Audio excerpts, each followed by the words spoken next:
윤석열이 택한 날짜, 장소, 의미는 윤석열 전 총장 오는 29일 윤봉길 의사 기념관에서 대권 도전을 선언하겠다 공식적으로 밝혔습니다. 여기서 날짜, 장소에 대한 의미 부여가 참 많이 나오는 것 같습니다. 이거부터 분석을 좀 해보겠습니다. 자, 윤정 기자. 네. 6월 29일에 윤봉길 기념관에서 대권 도전을 선언한다. 어떤 의미가 있는 건가요? 네, 이 의미 저희가 사실 어제 중마고우죠. 이철호 교수를 통해서도 좀 들어봤는데요. 여기에 대해서 이 대변인단이 직접 밝힌 내용이 있습니다. 이 매헌 윤봉길 의사 기념관을 장소로 선택한 이유에 대해서 기자단에게 공지를 했는데요. 그 이유 이렇습니다. 매헌 기념관은 대한민국 독립의 밑거름이 된 독립운동가 윤봉길 의사의 숭고한 애국 정신을 기리는 곳이다. 우리 선조들이 목숨을 바쳐 만든 이 대한민국 건국의 토대인 헌법 정신을 이어나가겠다는 의지를 국민에게 보여드리기 위한 것이다 라면서 이 헌법 정신을 강조를 했고요. 또 6월 29일 이 날짜에도 의미가 있었습니다. 네. 바로 1987년 6월 29일 민주화 선언이 있었죠. 이 국민들의 민주화 요구에 따라서 이 군부 독재를 마무리 짓고 이 직선제 개헌 요구를 받아들인다는 내용을 이 특별 선언한 바로 그날인데요. 아, 이게 이제 마치 그 당시 이제 민정당의 노태우 대통령 후보가 6.29 선언한 거 그거 얘기하는군요. 네, 맞습니다. 결국에는 이 대한민국 건국 토대인 헌법 정신을 이어가겠다는 의지를 이 국민들께 보여드리겠다라는 점을 이 시간과 장소를 통해서 표현을 한 겁니다. 그래서 많은 분들이 이 발언 떠올리실 것 같아요. 윤 전 총장이 이 지난 3월 4일 이 사퇴를 표명하면서 가장 강조한 것, 그 부분도 이 헌법 정신과 민주주의였는데요. 그때 이렇게 얘기를 했었죠. 이 나라를 지탱해온 헌법 정신과 법치 시스템이 파괴되고 있다. 그 피해는 고스란히 국민에게 돌아갈 것이다 라고 얘기를 하기도 했고 또 앞으로 어떤 위치에 있든 자유민주주의를 지키고 국민을 보호하기 위해 힘을 다하겠다라고 얘기를 했었는데요. 이때와 이 맥을 같이 해서 이 대선 출마 선언에서도 헌법 정신, 민주주의라는 이 가치를 강조할 것으로 보입니다. 그러니까 이제 6월 29일을 택한 건 민주주의에 대한 그런 의미를 담은 거고 이 윤봉길 의사 기념관을 택한 건 뭐 이런 호국이라든지 이런 부분들을 좀 택했다. 그런 의미를 좀 부여할 수 있겠군요. 네, 두루두루 포함이 돼 있다고 보시면 될 것 같습니다. 자, 그리고요. 윤 전 총장이 윤봉길 의사를 가장 존경해요? 그런 얘기가 있네요. 네, 맞습니다. 이 어제도 제가 말씀을 드렸었는데요. 이 아버지인 윤기중 연세대 명예교수가 윤봉길 의사 기념사업회 상임이사로 활동을 하고 있기도 하고요.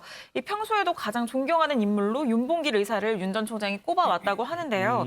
이 특히 윤봉길 의사가 이 거사를 위해서 상하이로 떠난 뒤에 어머니에게 보낸 편지에서 큰 감명을 받았다고 합니다. 편지에서요? 지금 보시는 저 편지글인데요. 네. 이 사람이 왜 사느냐, 이상을 이루기 위해서 산다. 우리 청년 시대에는 부모, 형제, 처자의 사랑보다도 굳센 사랑이 있다는 것을 깨달았다. 그게 바로 나라와 결에 바치는 사랑이다라는 점인데 그만큼 좀 애국심을 강조하는 것으로 보입니다. 윤 전 총장도 이 나라와 결에 바치는 사랑이다. 이 부분에 좀 방점을 찍는 거 아닌가 모르겠습니다. 자, 윤 전 총장이 집거하면서요. 가장 많이 받는 비판 중에 하나가 바로 측근과 대변인을 통해서 메시지를 내놓는 이른바 전원 정치였습니다. 그런데 이 과정에서 몇 가지 오류 사례가 있었다면서 해명을 하기도 했습니다. 김원미 기자. 네. 어떤 오류 사례가 있었다는 거예요? 네, 이 윤석열 전 총장 이 측근들을 통해서 내놨던 이 메시지로는 이 대변인이 임명된 직후에 내놨던 메시지 이런 게 있었습니다. 이 앞으로 국민이 가리킨 대로 큰 정치를 하겠다. 이 국민을 통합할 수 있는 정치만 생각하겠다라고 얘기를 하기도 했었고요. 그리고 국민 속으로 들어가는 행보를 계획하고 있다. 민심 투어를 해서 입당 문제를 최종 결정하겠다 이런 얘기를 했었습니다. 네. 대변인을 통해서 이거 얘기를 한 건데 여기 큰 정치 민심 투어에 대해서 아니다. 이 메시지가 좀 잘못됐다라고 이 다시 해명을 하고 나섰다라고 합니다. 근데 그러면서 한 얘기가 내가 무슨 큰 정치냐. 뭐 그리고 골프 투어도 아니고 전국을 무슨 민심 투어를 하겠느냐. 야, 나는 쇼 정치는 안 한다라고 얘기를 했다라고 해요. 근데 이런 메시지 전달 오류를 해명했다는 부분 역시 사실은 전원일 수밖에 없는 건데 그래서 윤석열 전 총장의 캠프에 한번 직접 물어봤습니다. 뭐라고 얘기했는지 진실이 뭔지 한번 들어보시죠.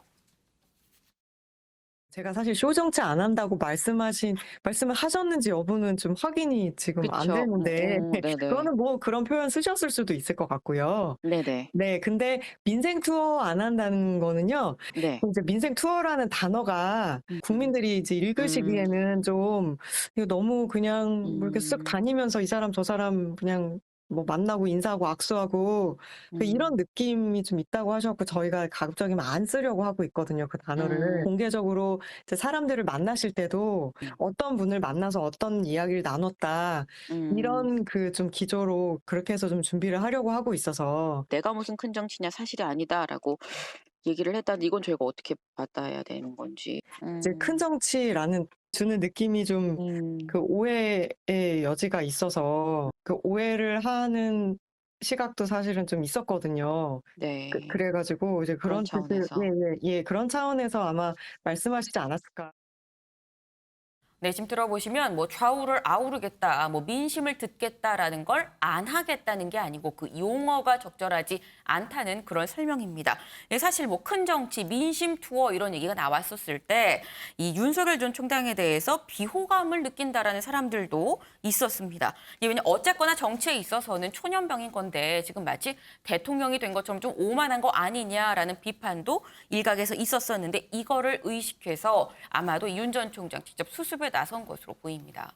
자, 이렇게 전원 정치 논란으로 뭐 간성렬이다, 윤차차다, 정치권에서 이런 별명이 붙기도 했죠. 관련된 영상 보고 오겠습니다. 제가 한동훈 검사를 비호할 능력도 없고요. 인사권도 하나도 없는 사람입니다. 밖에서 다 식물총장이라고 그러지 않습니까? 제가 누구를 비호합니까? 아니, 제가 검사 26년 한 사람인데 그럼 검사가 오늘 처음으로 이렇게 제가 나타났는데 이제 제가 걸어가는 길을 보시면은 차차 아시게 되지 않겠나. 제가 아까 좀 지켜보시라고 했잖아요. 차차. 근데 이제 문제는 모호하다, 너무 자신감이 없는 것 같다. 합법이 뭐 뚜렷하지 않고. 간복이 제발 그만하고 빨리 링 위에 올라오라. 네, 윤석열 총장이 최근에 이제 뭐 간성렬 이런 별명이 나돌기 시작했어요. 간본다 이래서. 우리 국민들한테 차차 알 거라니요. 이게 어떻게 그래서 그렇게 윤차차라 말씀하실 수가 그러잖아요. 이현정 의원님. 네. 다음 주면 모습을 드러냅니다. 뭐 민생 투어라는 표현을 안 쓴다고 했으니까 민생 투어라는 표현을 안 쓰고 그 끝나면 또 전국도 다닐 예정입니다. 네. 그러면 윤차차 간성렬 비판 떨칠 수 있을까요? 일단 근데 너무 용어에 집착을 좀 하시는 것 같아요. 용어예요. 뭐 큰 정치 아니면 그럼 뭐 작은 정치 하시는 거 아니잖아요. 네. 이게 사실은 뭐 대칭적인 개념이 아니라 또 민생 투어 뭐 물론 나쁘게 볼 수는 있습니다만은 또 민생 투어 한다는 것도 뭐 그렇게 나쁜 이야기는 아니거든요.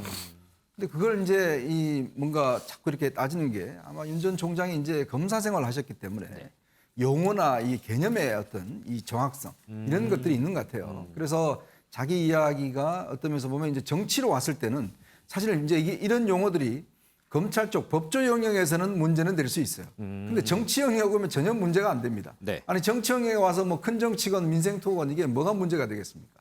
그러니까 아직까지 제가 볼 때는 정치인으로서 좀 익숙치 않는 측면이 있는 것 같아요. 그러니까 이동원 전 대변인은 뭐 정치부 기자 생활을 오래 했기 때문에 윤 전 총장의 이야기를 그렇게 인식을 했을 겁니다. 그러니까 예전보다는 좀 더 다른 통합의 정치를 하겠다. 뭐 그거는 큰 정치로 표현될 수 있는 거 아니겠어요? 정치권에서도 많이 나오잖아요. 그리고 뭐 전국적으로 뭐 가서 국민들을 만나겠다. 이거 민생토로 다 이야기합니다. 그렇죠. 근데 그걸 굳이 이렇게 문제 삼는 것은 제가 볼 때 아직까지 이제 검사로서의 어떤 본인의 어떤 이게 직업 전환이 잘 안 된 것 같다는 느낌이 있고요.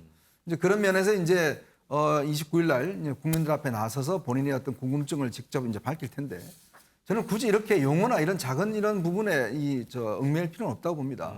국민이 원하는 거는 결국 이런 용어가 아니라 윤 전 총장이 앞으로 어떤 정치를 펼 것이냐, 그리고 정치 철학이 어떤 것이냐 이런 부분에 대한 이제 국민들의 궁금증이 있는 거거든요. 네. 자, 그렇다면 본인이 정책 하나하나를 앞으로 그러면 현 정부와는 좀 어떻게 다르게 갈 것인지, 그동안 국민들이 원했던 공정은 어떻게 펼칠 것인지 이런 부분에 대한 좀 크게 어떤 걸 원하기 때문에 저는 굳이 이렇게 작은 부분에 어떤 얽매일 필요가 없다는 생각이 들고, 그다음에 이제 뭐 그동안 예전에 보면 이 안철수 대표가 지난 TV 토론 때, 대선 TV 토론 때 제가 MB 아바타입니까? 했었죠. 이 이야기를 함으로 해서 오히려 상당히 더 곤혹스럽게 돼버렸어요.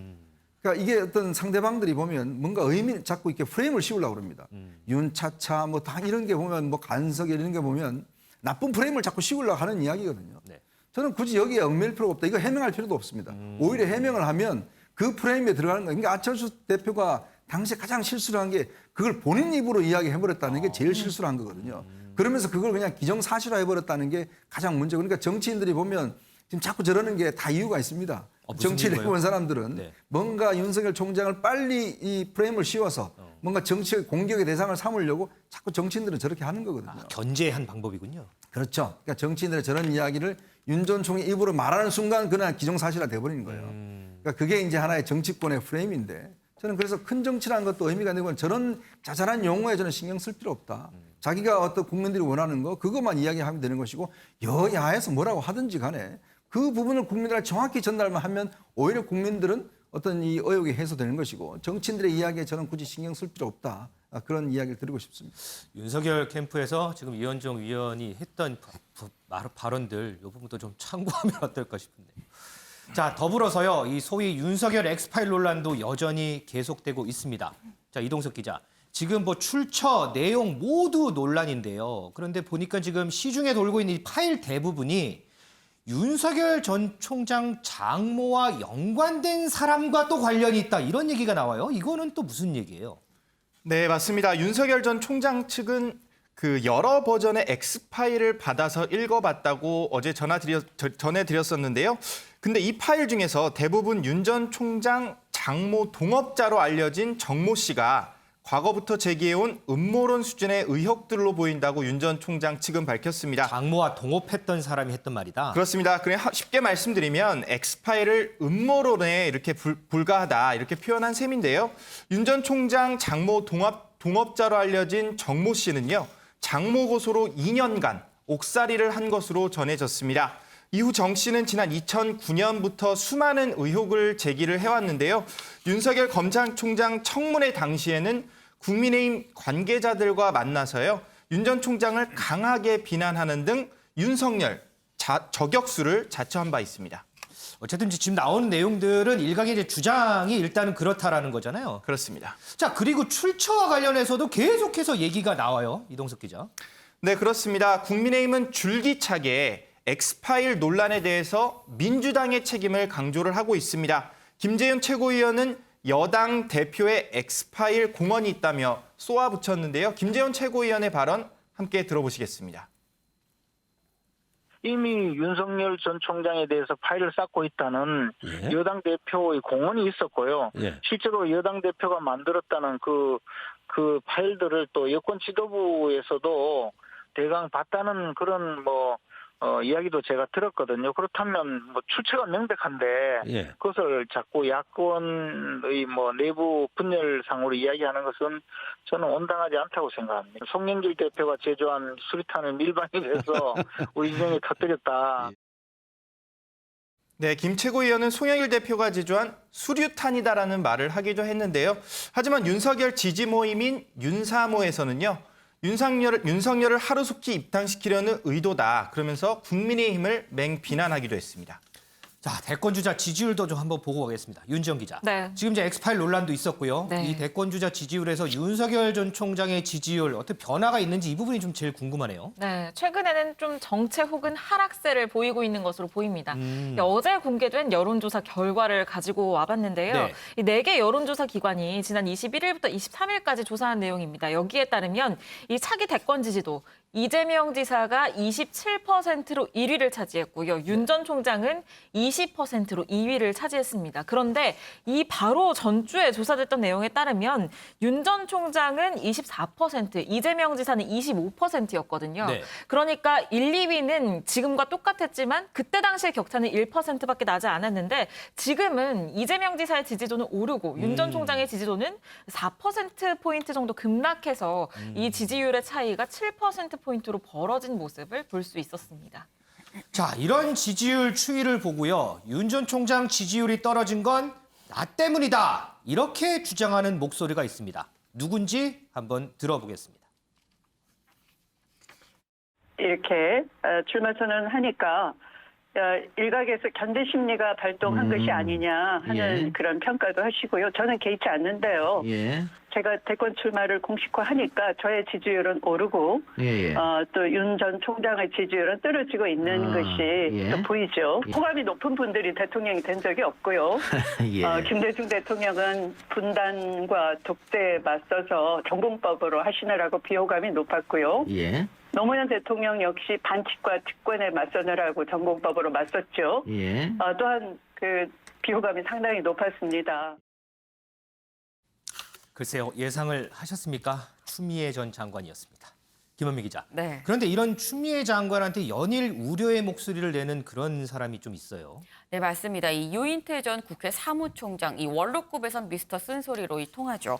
이 오늘 한 라디오에 나와서 추미애 전 장관이 윤석열 전 총장한테 좀 더 빛을 쏘여주려는 이 사명감을 갖고 저러는 게 아닌가 싶다라고 얘기를 했습니다. 그러니까 이 얘기인즉슨 이 윤 전 총장을 이만큼 키운 게 추미애 전 장관인데 이것도 모자라서 지금 더 키워주려고 저러냐라는 이런 얘기인 건데. 지금보다 더 키워주려고 그러느냐? 네, 그러면서 이 추윤 갈등에서 완패하다시피 해서 사실상 쫓겨난 사람이 자숙하고 지내야 되는 거 아니냐라고 이 추 전 장관의 가슴에 비수를 꽂는 말을 했는데 이 비수라는 게 비수를 맞은 사람이 비수라고 해야 비수인데 이 추 전 장관은 이걸 그렇게 생각 안 하는 모습인 건데요. 지금 앞서 보신 것처럼 이걸 견제 심리라고 얘기를 하고 있습니다. 그럼 내가 근거 없이 헛소리하는 사람이냐라고 이 추 전 장관. 나는 당대표도 하고 당 주요 고비를 다 넘어온 사람인데 견제 심리상 하는 그런 말 이 앞으로 안 해주셨으면 좋겠다라고 얘기를 했습니다. 자, 그리고 이동석 기자. 야권에서는 이정희 전 의원을 떠올리게 한다 이런 비판이 나와요. 이게 무슨 의미예요, 이거는? 네, 바로 조수진 국민의힘 의원 입에서 나온 말입니다. 조 의원은 추 전 장관을 향해서요. 이번에는 이정희 벤치마킹이냐 그러면서 꽝 잡는 매라고 한 추미애는 2012년 이정희를 떠오르게 한다고 밝혔습니다. 어떤 모습이길래 조 의원이 이런 말을 했는지 당시 모습 영상 저희가 준비해봤습니다. 공보물에도 전 퍼스트레이디라고 쓰셨다면서요. 유신의 퍼스트레이디셨죠. 충성혈서를 써서 일본군 장교가 된 다카키 마사오. 누군지 아실 겁니다. 한국 이름 박정희, 유신 독재, 철권 휘둘렀습니다. 뿌리는 속일 수 없습니다. 당시에 음마 아파트 30채 값, 지금 시가로 300억 원인데 받으면서 그때 상속세든 증여세든 내셨습니까? 거기에 대해서는 제가 이미 답을 드렸고 끝까지 완주하실 계획은 없으시죠.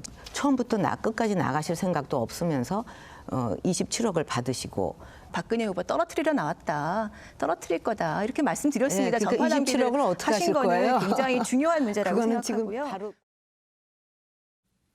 네, 조 의원이 이렇게 말한 이유 바로 윤석열 전 총장을 떨어뜨리기 위해 추 전 장관이 출마했다. 이런 걸 말하려는 의도로 풀이되고 있습니다. 은 의원님, 간략하게 예상만 좀 해보고 갈게요. 과연 추 전 장관, 뭐 어쨌든 본격적으로 대권 도전 선언을 했습니다. 꽝 잡는 매가 될까요? 아니면 우려처럼 제2의 이정희가 될 수 있을까요? 뭐 꽝 잡는 매나 제2의 이정희나 뭐 이제 같은 말이에요, 사실. 근데 저기에서는 박근혜 전 대통령하고 이정희 대표가 서로 맞붙었잖아요. 근데 이제 추미애 장관과 윤석열 전 총장이 맞붙는 장면은 없을 것 같다라는 생각이 들어요. 왜냐면은 그러려면 추미애 전 장관이 대권 주자가 돼야 그렇게 되죠. 여권의 대표가 여권의 후보가 돼야 되는데 저는 뭐 그럴 일은 없을 것 같다는 생각이 들고 어떤 뭐 정치인 제가 이름은 지금 기억이 안 납니다만은 꽝 잡는 매가 아니라 추 전 장관은 매한테 잡힌 꽝이 아니냐 뭐 이렇게 약간 평가절하하기도 했는데요.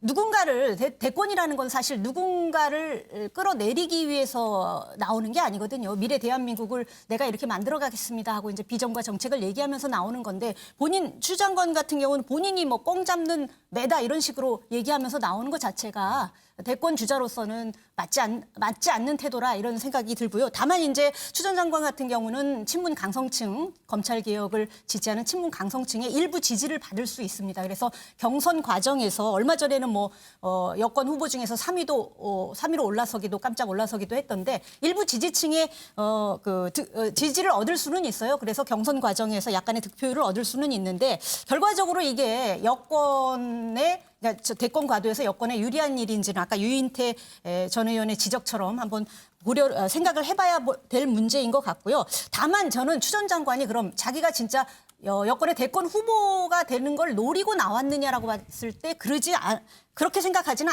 본인도 그렇게 생각하지는 않을 거라고 생각을 하는데 한마디로 대권 이후를 도모하기 위해서 나왔다 이렇게 생각합니다. 왜냐하면은 지난해 추윤 갈등 국면에서 윤석열 전 총장을 야권의 대권 주자로 올려놓은 거 그리고 민주당의 지지율을 떨어뜨려 놓은 게 추미애 장관이다 이렇게 이제 지목이 되면서 사실 비판을 많이 받았거든요. 한마디로 좀 자존감이 굉장히 위축돼 있을 수 있고 한때는 우울감을 느꼈다라고 하기도 했었거든요. 추 전 장관이 이번에 대권 후보에 나옴으로써 어느 정도의 득표율은 얻을 거 아닙니까? 당내 친문 강성 지지파들로부터 그러면서 자기의 입지를 좀 다지고 자존심도 좀 회복하고 그러면서 대권 이후에 뭐 야당이 승리할 수도 있고 여당이 승리할 수도 있겠죠. 대권 이후에 추 전 장관의 자신의 어떤 역할을 모색하려는 그 발판으로 삼으려는 게 아닌가 이런 생각이 듭니다.